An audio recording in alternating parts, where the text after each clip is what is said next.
Hey there, it's Lenny McGill with the GlockStore Performance and Custom Shop here in the Nashville studios today. And we're going to talk about the G43X and the magazine catch. In fact, our extended magazine catch to be exact.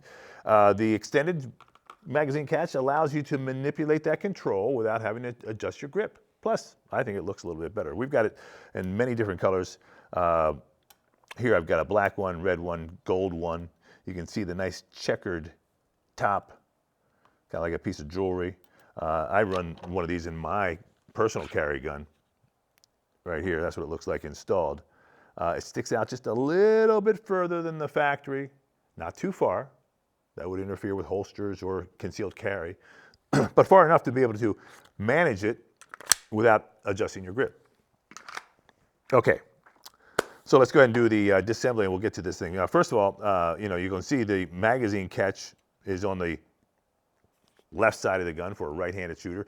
The nice thing about the G43X and most of the, all the Gen 5 guns and the Gen 4 guns is that the mag catch is actually ambidextrous. You can actually flip it over and it'll work for you on the other side if you're left-handed. So that's a neat feature that Glock incorporated into the Gen 4 and Gen 5 guns, and of course into the G43X, which is kind of like a half a Gen 4 and a half a Gen 5. It's not quite a full Gen 5. They do put Gen 5 on their labels, but it doesn't have the ambidextrous slide stop lever. So I think it's kind of like a Gen 4 and a half. It's all right, let's go ahead. Now this gun is brand new, but I'm going to drop the magazine and I'm going to visually inspect the chamber to make sure that it is in fact unloaded. Now we can work on it. We're going to disassemble this gun and then we're going to get into the magazine catch, or also known as the magazine release button, and we're going to install the gold one, because the gold will be a little easier to see, into this brand new Glock 43X, and it'll give us a little bit more play on that button. Now, that said, first thing we want to do to disassemble is to wrap my hand up around the top here and pull back on the slide just about 1/4 of an inch or so, just to release some pressure off of the slide lock, also known as a takedown lever, on both sides, and pull down on both sides, hold down, and walk the slide off, and making sure to manage it so it doesn't fall off onto the ground. I'm not going to work with a slide right now. We're going to be working with the frame or the lower. And before I get into it, let's go ahead and look inside there, and we can actually look at that button. If I go ahead and show this to the camera, I'll put some light in there. There we go. You'll see that that button,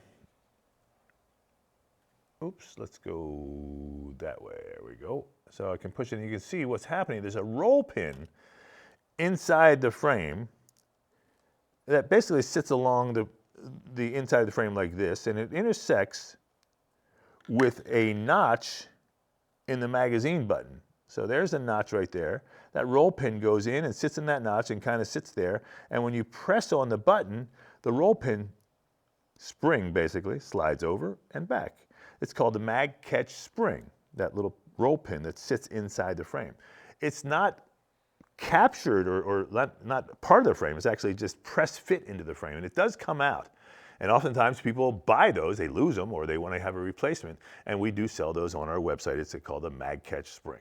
They're kind of universal, and they work for all the Glocks. It's pretty cool little piece. They're inexpensive, but obviously the gun will not work without it. Pretty crazy, right? So this spring we have to disengage from the magazine button to be able to pull out the magazine button. So in the larger guns, say the Glock 17, Glock 19, larger frame guns, I've been successful with a standard flathead screwdriver. This smaller G43X frame, it does not appear that I can really scoop it out, because what I'm trying to do is get under that spring and scoop it out of that notch we just talked about so that it sits on top of that. So I've found that a hook-like device like this, or a dental tool with a smaller tip, will actually work better than that flathead. And that flathead, is pretty small, but in comparison, at the end of the day, that point is a little bit smaller. So it enables me to get underneath the spring and to scoop it out. Then I'm going to show you what it looks like once I get it out. Let's see here. So I'm going to go in from the top side here, and I'm just going to scoop under and up. So I'm going to capture that spring I missed it that time, but I will get it here. Okay.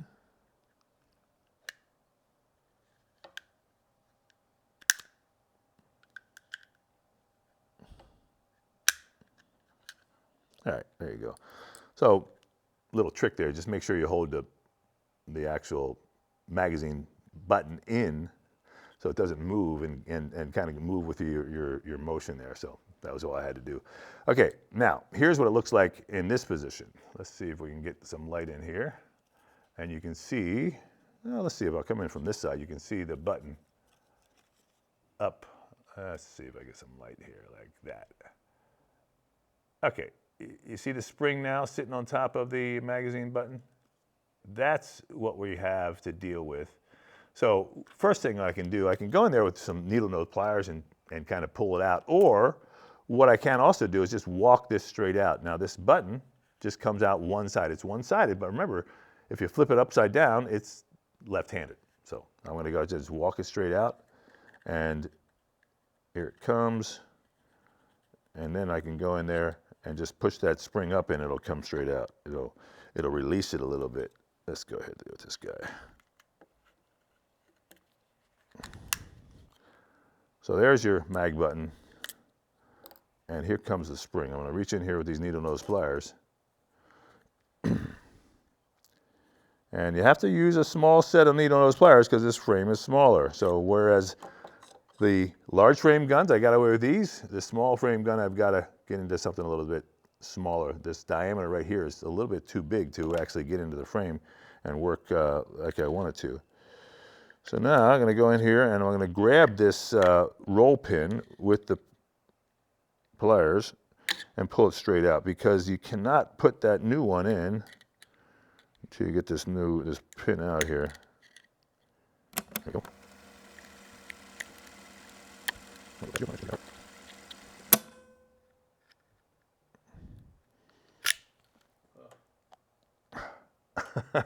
Well, I got it out finally, right?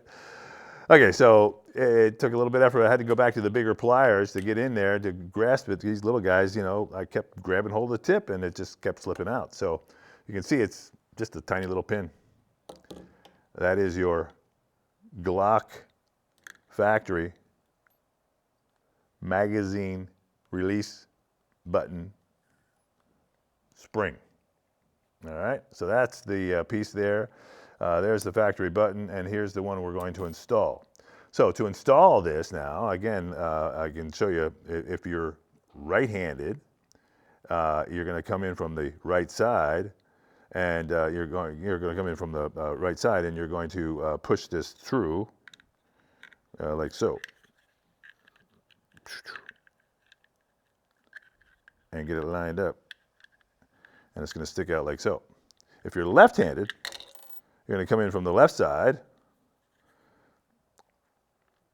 and push it through.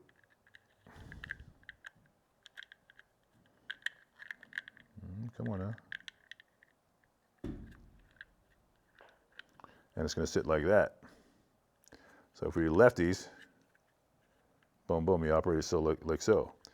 But I'm right-handed, so I'm going to go ahead and now put it back where it was. And here we go. Coming in from the right side. Gonna line it up.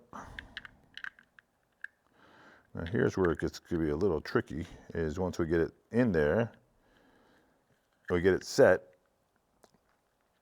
we're going to go ahead and replace the spring into the V. So when you look inside there, you're going to see a V, and you're going to say, okay, well, now how does it attach? It just fits straight in. And then we're going to push it back into there with this screwdriver. I'll show you that in a little bit. So I'm going to take these other skinnier pliers, because they're going to be easier to work with. I'm going to grab this thing, and I'm going to go ahead and just place that spring into the V. They're really not that good, so let me take the bigger pliers, see if I can get it started. All right, here we go.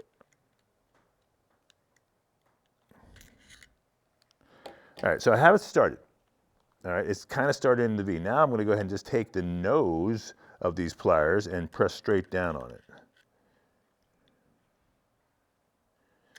Okay, and as I do that, it's going to go ahead further and further deeper into it. And there we go. Okay. It appears that it's all the way in. I'm going to take my pliers and do the same thing. Now I'm just pressing on the head of that spring to make sure it's all the way seated, because it has to be all the way down. And it appears that it is.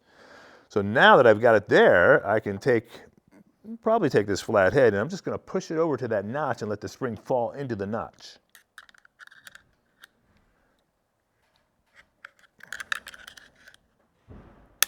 And there it is.